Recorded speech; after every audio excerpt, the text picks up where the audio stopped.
एक गांव के पास एक घना जंगल था। दिन में वह जंगल सामान्य लगता था, लेकिन रात होते ही वहां अजीब सी खामोशी छा जाती थी। गांव वाले कहते थे कि उस जंगल में कुछ रहस्य छुपा है, इसीलिए कोई भी सूरज ढलने के बाद उधर नहीं जाता था। उसी जंगल में एक हिरण का बच्चा रहता था। उसका नाम था आरव। आरव बाकी हिरणों से अलग था। उसे उन बातों में दिलचस्पी थी जिनसे सब डरते थे। जंगल के किनारे एक अनोखा फूल खिला रहता था। वह फूल सिर्फ चांदनी रात में हल्की नीली रोशनी में चमकता था। उस फूल के ऊपर हर रात एक काला कौवा आकर बैठ जाता था। उसकी आंखें असामान्य रूप से चमकती थीं, जैसे वह सब कुछ जानता हो। एक रात आरव ने देखा कि कौवा फूल पर बैठकर कुछ बुदबुदा रहा था। आरव को लगा जैसे कौवा उससे ही बात कर रहा हो। अगर सच जानना है तो पास आओ। कौवे की आवाज हवा में गूंज उठी। आरव डरते हुए फूल के पास पहुंचा। तभी जमीन हल्के से कांपी। फूल की पंखुड़ियां धीरे धीरे खुलने लगीं और उनके नीचे एक पुराना निशान दिखाई दिया, जैसे किसी ने जंगल को बांध रखा हो। कौवे ने कहा, यह जंगल सुरक्षित है जब तक यह फूल खिला है। अचानक दूर से कदमों की आवाज आने लगी। पेड़ों की परछाइयां हिलने लगीं।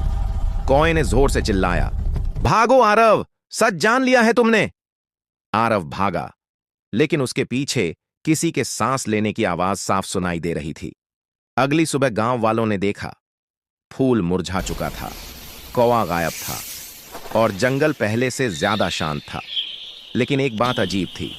जंगल की मिट्टी पर हिरण के बच्चे के पैरों के निशान नहीं थे, बल्कि किसी और के थे।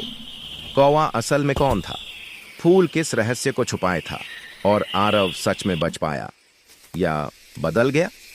सुबह होते ही गांव वालों को लगा कि जंगल कुछ बदला बदला सा है। हवा में वही खुशबू नहीं थी जो पहले आती थी। सबसे अजीब बात यह थी कि जंगल के जानवर चुप थे। ना कोई चहचहाहट, ना कोई आवाज। उसी वक्त जंगल के भीतर एक पुराने बरगद के नीचे आरव खड़ा था। लेकिन वह पहले जैसा नहीं लग रहा था। उसकी आंखों में अब मासूमियत नहीं थी, उनमें नीली चमक थी, ठीक वैसी ही जैसी उस फूल में रात को दिखती थी। आरव ने अपने खुरों को देखा। वे खुर नहीं थे, वे धीरे धीरे बदल रहे थे।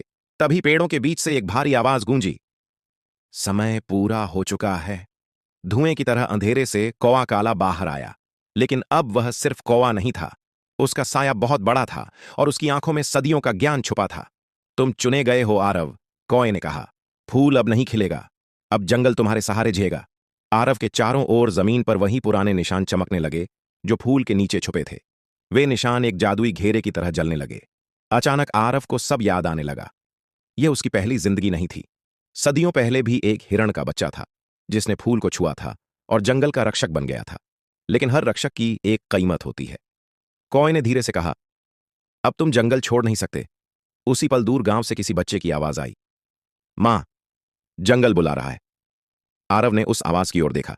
उसकी आंखों में दर्द था और जिम्मेदारी भी। कहानी यहां रुकती है, क्योंकि अगला कदम अगर आरव ने उठाया तो जंगल और गांव दोनों की किस्मत बदल जाएगी। क्या आरव जंगल का रक्षक बनेगा या गांव को चुनेगा? कौवा असल में क्या है, देवता या श्राप? क्या फूल दोबारा खिलेगा? रात फिर से जंगल पर उतर आई थी। चांद बादलों के पीछे छुपा था और हवा बिल्कुल थमी हुई थी। बरगद के नीचे खड़ा आरव अब समझ चुका था, यह जंगल उसकी परीक्षा ले रहा है। दूर गांव से आती बच्चे की आवाज और तेज हो गई।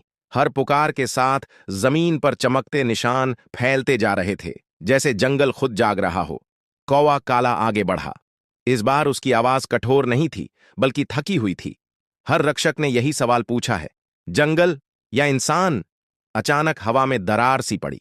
बरगद की जड़ें हिलने लगीं और जंगल का असली रूप सामने आने लगा। आरव ने देखा, वह फूल कोई साधारण फूल नहीं था। वह एक बंधन बीज था जो जंगल को इंसानों के लालच से बांधे हुए था।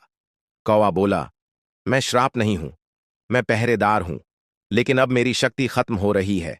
तभी जमीन फटी और काली धुंध से एक आकृति निकली। जंगल का क्रोध। वह उन्हीं जानवरों की परछाइयों से बना था जिन्हें इंसानों ने मारा था। गांव की ओर उसकी नजर पड़ी। अगर वह पहुंचा तो सब खत्म हो जाएगा। आरव आगे बढ़ा। उसके सींग चमकने लगे। नीली रोशनी अब उसके पूरे शरीर में फैल चुकी थी। अगर जंगल को मेरी जरूरत है तो मेरी जिंदगी ले लो। आरव ने अपने खुर से बंधन बीज को छू लिया। तेज रोशनी फैली, एक चीख गूंजी और फिर सन्नाटा। सुबह हुई। गांव सुरक्षित था। जंगल शांत था। बरगद के नीचे अब कोई निशान नहीं थे, लेकिन जंगल के किनारे एक नया फूल खिला था, पहले से ज्यादा चमकीला। उस फूल के ऊपर एक छोटा हिरण बैठा था, जो कौवे की तरह सब कुछ देख रहा था। और दूर पेड़ों के बीच किसी ने फुसफुसाकर कहा, रक्षक लौट आया है।